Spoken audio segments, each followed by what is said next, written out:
ఆదిలాబాద్లోని ముధోల్ ఎస్బీఐలో చోరీ యత్నం కేసులో ఇద్దరు నిందితులను అరెస్ట్ చేసినట్లు సీఐ మల్లేష్ తెలిపారు. బ్యాంక్ వెనుక భాగంలో వెంటిలేటర్కు ఉన్న ఇనుప చువ్వలు తొలగించి చోరీకి యత్నించారు. బ్యాంకులోని సీసీ కెమెరాలు, అలారం వైర్లు తొలగించి చోరీకి యత్నించారని, వీలు కాకపోవడంతో పరారయ్యారని తెలిపారు. నిందితులు షేక్ మోషిన్ అహ్మద్, మహమ్మద్ ఇర్ఫాన్ ఉద్దీన్ను రిమాండ్కు తరలించినట్లు సీఐ తెలిపారు. ఎస్బీఐ బ్యాంకులో దొంగతనానికి ప్రయత్నం చేయడం జరిగింది. అయితే ఈ దొంగతనం తర్వాత 2 టీంలు ఫామ్ చేయడం జరిగింది ముధోల్ ఎస్ఐ ఆధ్వర్యంలో.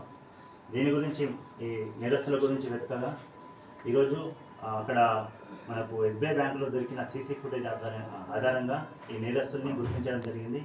ఈరోజు మార్నింగ్ మనం ఈ నేరస్తుల్ని అదుపులో తీసుకోవడం జరిగింది. వాళ్ళు ఈ నేరం చేసినామని ఒప్పుకోవడం జరిగింది. ఈరోజు వాళ్ళని మనము లీగల్ ఫార్మాలిటీస్ తర్వాత రిమాండ్ చేయడం జరుగుతుంది. సార్, ఈ దొంగతనం కాలం ఏమైనా పోయిందా సార్ బ్యాంకులో?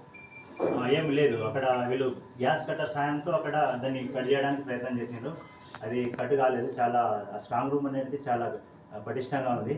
అది కట్ కాకపోయేసరికి వాళ్ళు అక్కడ నుంచి వెళ్ళిపోవడం జరిగింది. మనకి అక్కడ వీళ్ళు ఆ దొంగతనంలో అంటే సీసీ కెమెరాలు కూడా వాళ్ళు ఆ వైర్లు కట్ చేయడం జరిగింది. కానీ మనకు అక్కడ ముందు కట్ చేసే ముందు మనకు అక్కడ వాళ్ళ కొన్ని CC footages, photos and videos రావడం జరిగింది.